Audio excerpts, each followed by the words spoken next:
Good morning BBA third sem and BCom second year.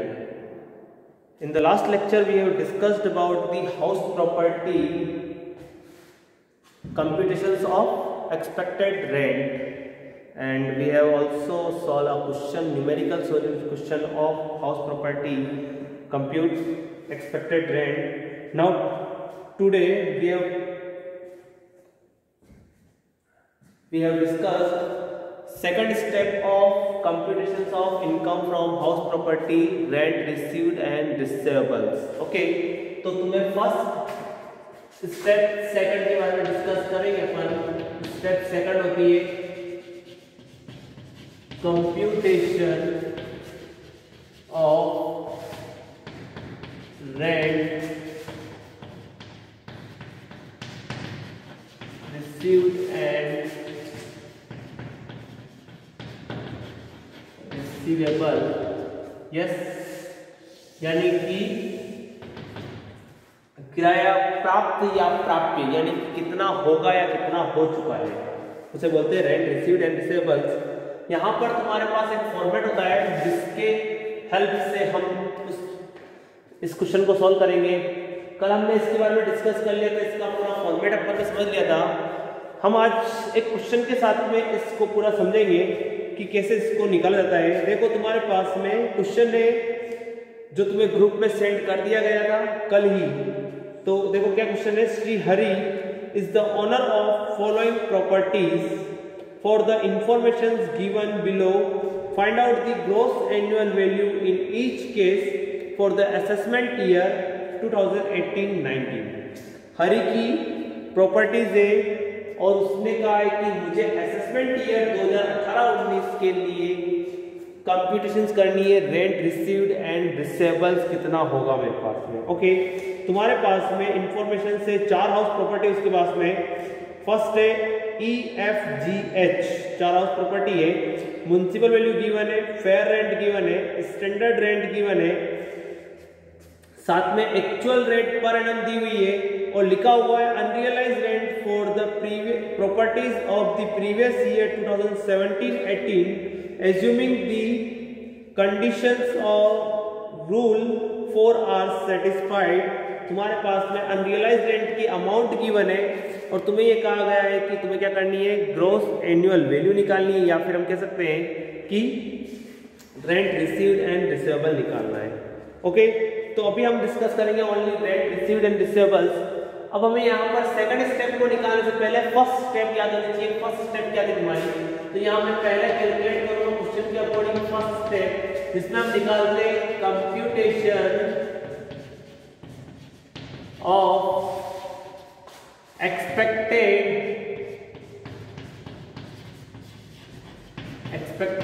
Rate. यानी पहला अपन क्या निकालेंगे, एक्सपेक्टेड रेंट, प्रमाणित किराया कितना है इसका. ओके, तो इसके लिए तुम्हारे पास में स्टेप से इसके आधार पर इसका एक फॉर्मेट होता है, बना लेते पर भी. तुम्हारे पास चार हाउस प्रॉपर्टी गिवन है, तो चार अमाउंट के कॉलम बनेंगे तुम्हारे.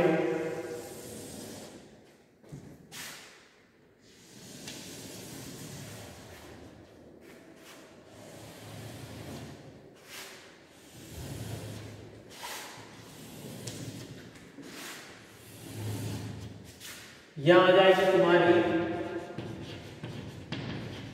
पर्टिकुलर, यहां आ जाएगी ई हाउस, एफ, जी और एच हाउस. चारों हाउस हो गए तुम्हारे पास में कंप्लीट. अब कल अपन ने डिस्कस की थी एक्सपेक्टेड रेंट कैसे निकालते हैं. तो फर्स्ट हम क्या लेते हैं, म्युनिसिपल वैल्यू.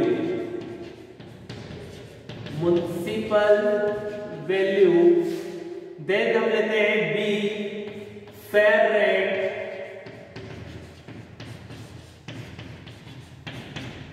फिर हमारा सी कैलकुलेट होता है विच एवर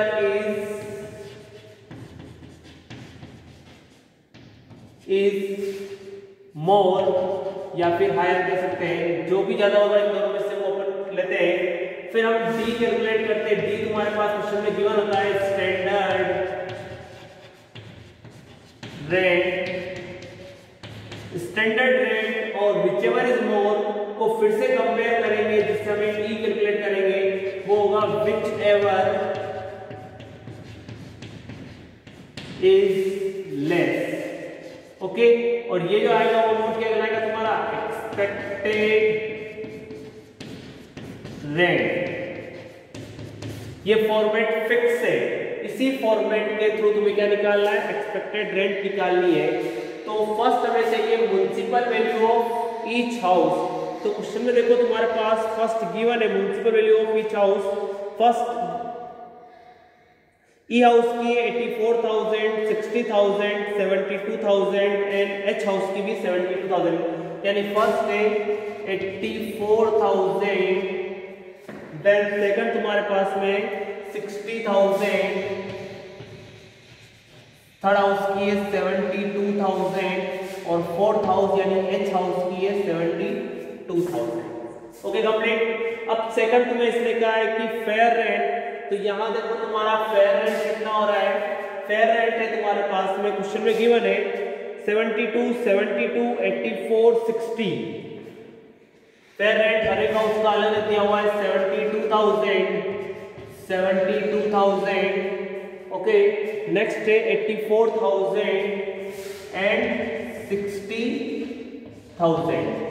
यहां पर तुम्हारे पास ये फेयर रेंट गिवन था।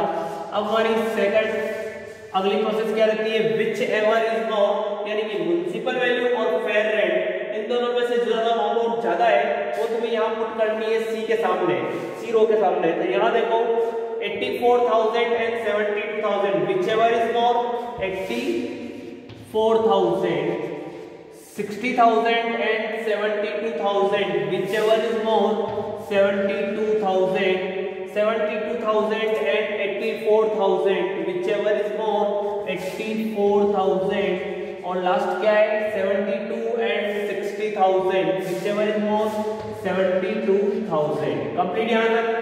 अब तुम्हें क्या निकालनी है, अगले देखते हैं स्टैंडर्ड रेंट।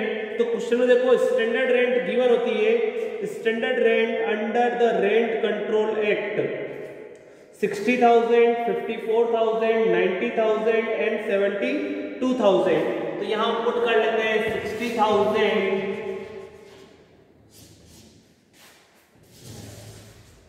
60,000, सेकंड तुम्हारे पास में है 54,000,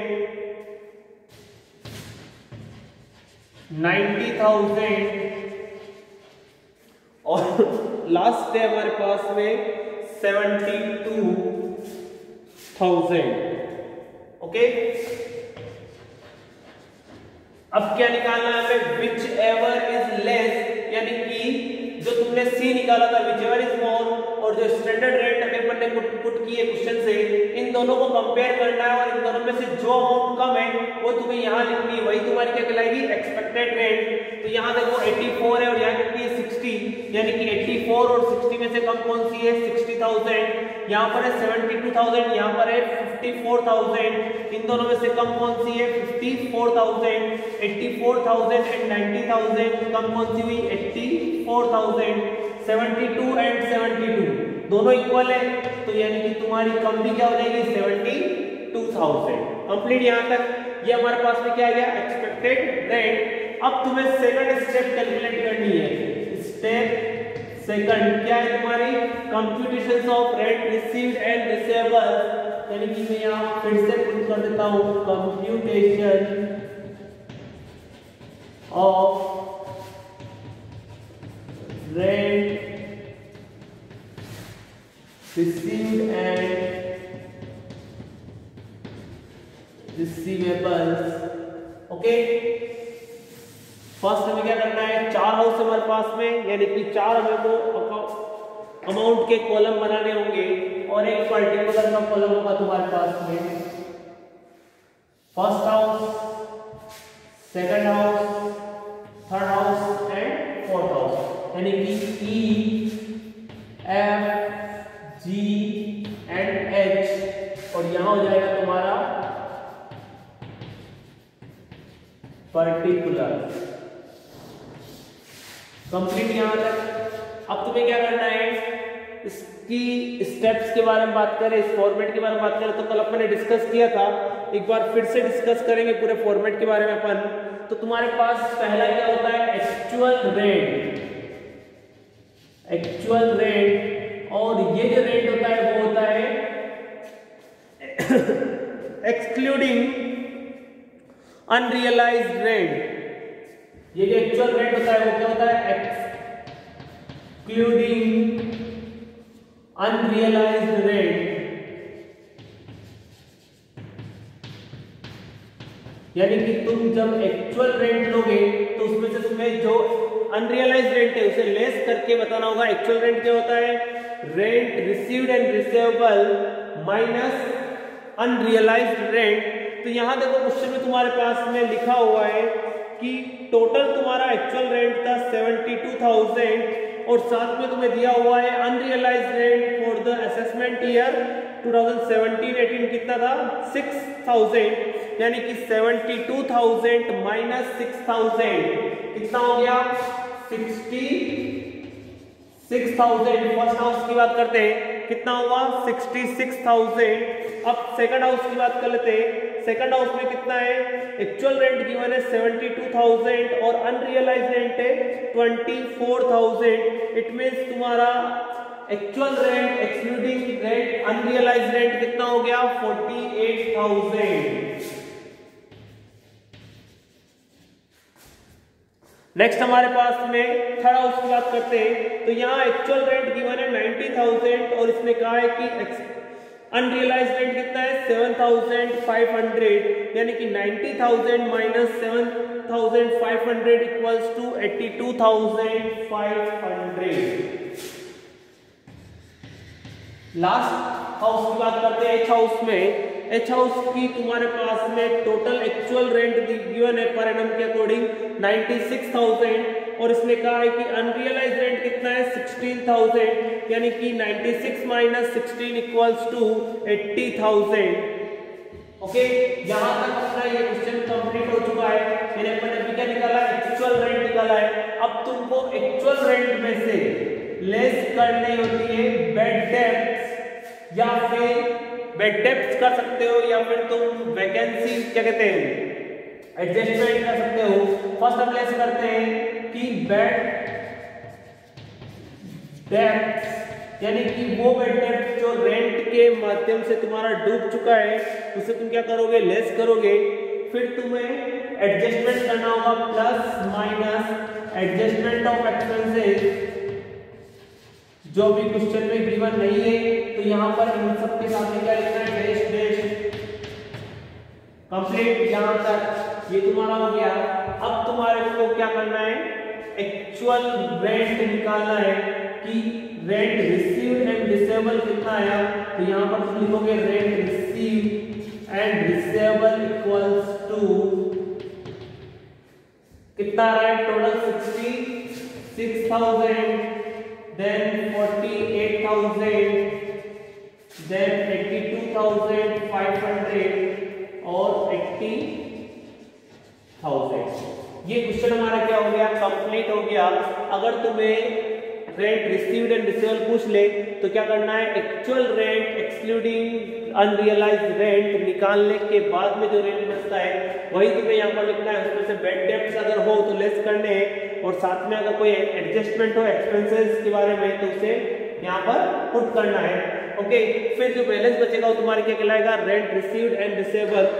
आज का ये क्वेश्चन हमारा कंप्लीट हुआ। अब नेक्स्ट अपन पढ़ेंगे जीएबी, देन एनएबी, और फिर लास्ट हमारी स्टेप होगी क्या कहते हैं, income from house property. Okay, thank you, have a nice day.